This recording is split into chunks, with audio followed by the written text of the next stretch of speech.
Hello and welcome everybody to this session, which we're going to introduce you to Pearson's T-level technical qualification specification.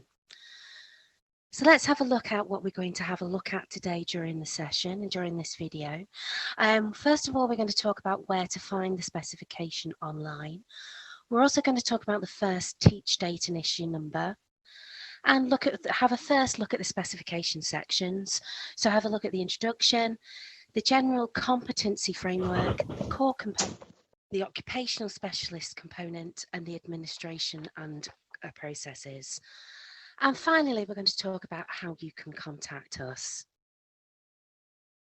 Okay, so let's start off with where we can find the specification then. So if you go into your search browser on the internet and have a search for T-level provider Pearson, you should be able to find this website. And if you click on the link here, the hyperlink, it would take you directly there. You can see that this is our introduction, our overall page for our T-level provision. And you can see that down the right-hand side, all our TQs are listed, our technical qualifications are listed down the right-hand side.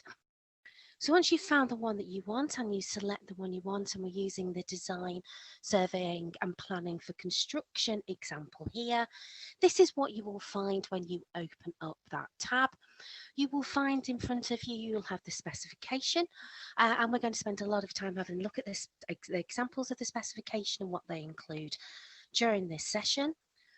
You'll also find that we have course materials, so specification and specimen assessment materials, administration and teaching and learning materials within there, and also teaching support and training, so you can access support or any training events that are up and coming.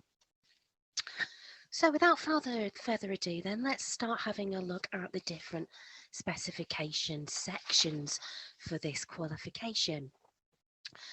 So first of all, you will find in the specification that there is the section which is specific to the technical qualification, which is the introduction, and therefore it's important you understand the requirements of each of the TQ you deliver, as they could be very different. Firstly, we suggest reviewing the qualification summary and key information sheet. This is found right at the front of the introduction section, and we'll look at an example on the next slide. Each TQ has the same high-level structure. That is, they are made up of two components, the core component and the occupational specialist component. We will look at these in a little bit more detail later. But for now, you need to know that your students must successfully achieve both components. This is part of the specification. We'll also tell you about how many occupational specialisms there are, and how many of these your students can choose to complete. Again, different TQs have different number of specialisms, so please do make sure you're familiar with them. To support your students' progression, we have indicated the types of careers they could progress to. These are aligned to the occupational specialists, therefore any final career will be dependent on the specialism chosen. We've also suggested other progression routes, such as apprenticeships at the same level to gain full competence, higher level apprenticeships, higher technical qualifications such as HNCs and HNDs, and degree programmes. To make sure your students have every success in achieving their TQ, we've suggested any relevant prior learning requirements. For most TQs, there are no mandated or formal prior learning requirements. However, if applicable, we have stated what these are.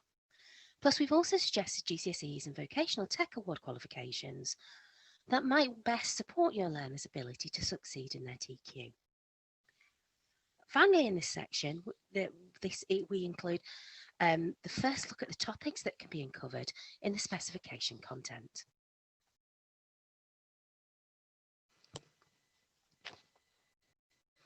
So here's an example of a qualification summary and key information sheet I mentioned earlier. For each TQ has one of these, they're laid out in the same way to give you a high-level overview of the TQ. First to the qualification title. Following this, there is the total guided learning hours and total qualification time. You'll then see the registration date. So this is when the first TQ is available for teaching, along with the recommended age range. For technical qualifications as part of the T-level, this is 16 to 19. This is then followed with information about the core component. The GHL and the TQT will be shown here, and there are grades and the grades available. For the core component, this is always A to star to E. Next, each subcomponent for the core is shown in detail. This will show how many core papers there are. In this example, there are 2 written examination papers. You'll also see the duration of the papers, the number of marks, and the weightings towards the overall core component grade. You'll notice the core papers are timetabled, set time and date. This means that Pearson will set the date and time your students will sit the exams. These dates are published in our key date schedule, and there are 2 exam series per year, summer, so May-June, and a November series. Under the core exams is the Employer Set Project, the ESP for short. The ESP is externally set, so set by Pearson, and it's also marked by us. You'll see the duration of the ESP. This will vary across each TQ, the number of marks and the weighting. You'll also notice in this example to the ESP is timetabled in a window. This is a window of time set by Pearson for when you must schedule the assessment. However, in some cases, the ESP may be timetabled in a window and a set date and time. This means that some of the tasks in the assessment can be scheduled by you, but others may have to take place on a certain date and time set by us. For each ESP, we provide a scheduling support video. Next is the occupational specialist component. TQs have a different number of specialisms, and their GLH and TQT will differ. But other than that, their design is roughly the same. You'll notice that this component is graded pass, merit and distinction. This is a single synoptic assessment, so 100% of the marks attribute to this component. You'll also see that the assessment duration is significant, and this will vary from TQ to TQ. Because of this, the assessment window will vary too, so please make sure that you take note of the assessment window for the specific TQ you deliver. All our occupational specialist projects are assessed in a window or in a combination of windows and set time and date. They are also all externally assessed and marked by Pearson.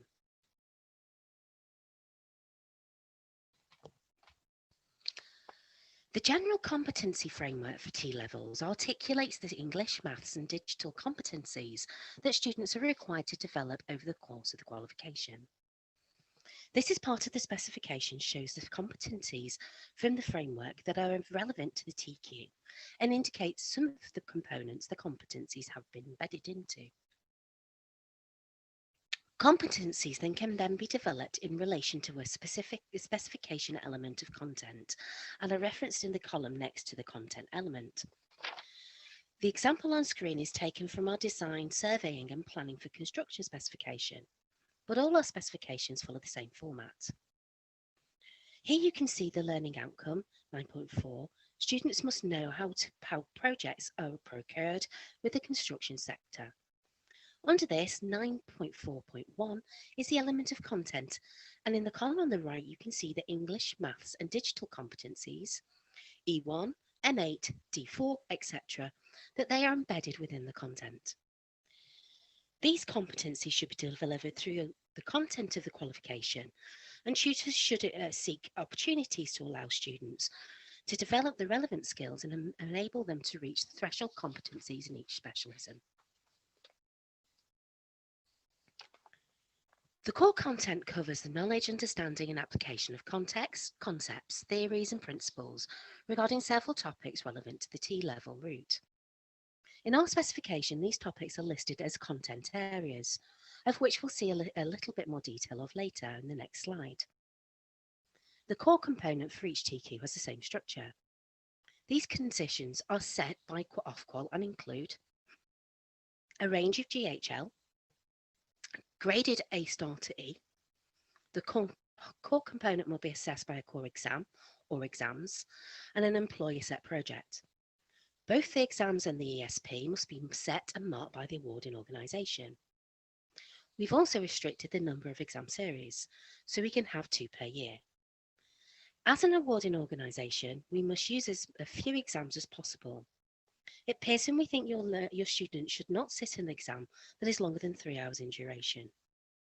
As a result, our core exams are all 2.5 hours long, meaning that they cover all the content, which there is a lot. We have 2 core exams.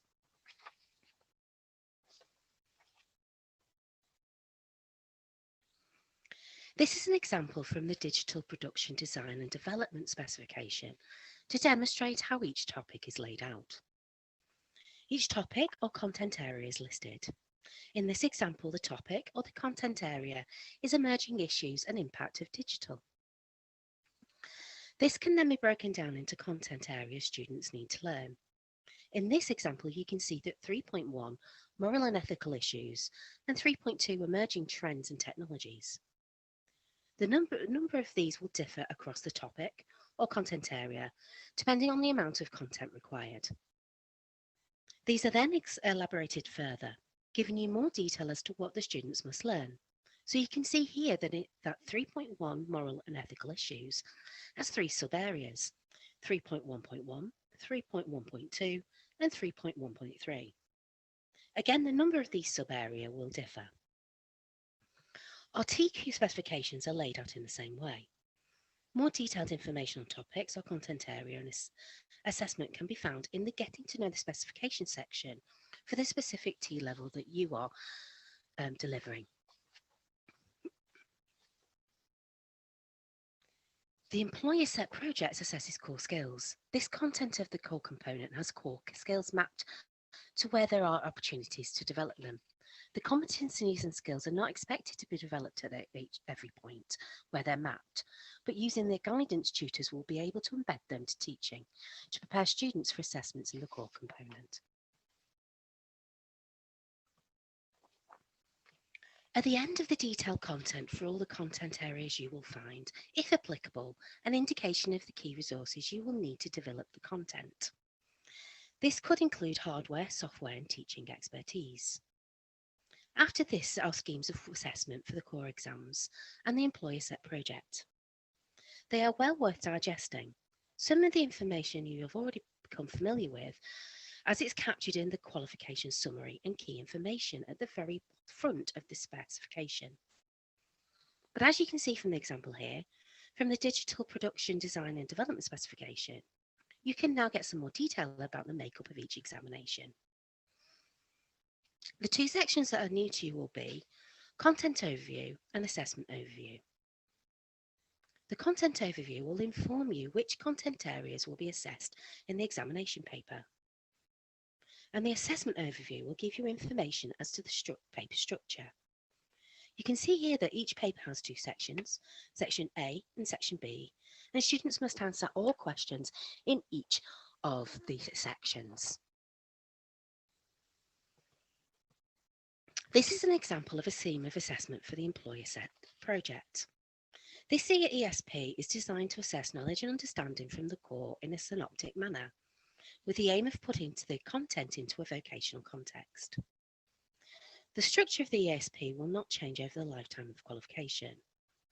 Therefore, what you see in the assessment overview as to how the ESP is formed and the tasks within it will not change. What will change is the context or the scenario in which the tasks are performed. When we create the ESP, we ask our employer validation panel to review the tasks to make sure they're realistic and reflect the skills that a young person would do in the job role. This section will also include the conditions the ESP should be taken in. This will be changed depending on the technical qualification you're delivering, and specific instructions for conducting the assessments will be created for each series. It will also tell you the types of questions the paper will contain, such as short, medium, and extended open response, plus any specific types of questions such as labelling, drawing, and accounting. This section of the specification will also tell you the weighting of each paper. All our core examinations are set and marked by Pearson and should be taken in examination controlled conditions.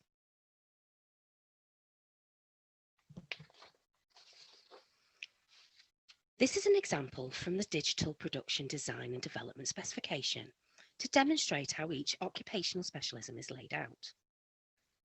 The layout is the same for each OS and is very similar to the core component. The OS contains performance outcomes. These vary across each specialism.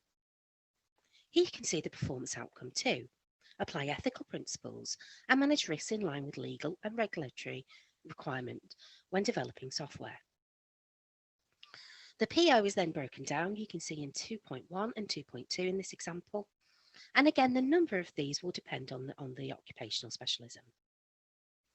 For more detail, look at the POs can be found in the Getting to Know the Specification section for the specific T level you're interested in. Plus, our Getting Ready to Teach events will support you in preparing for delivery.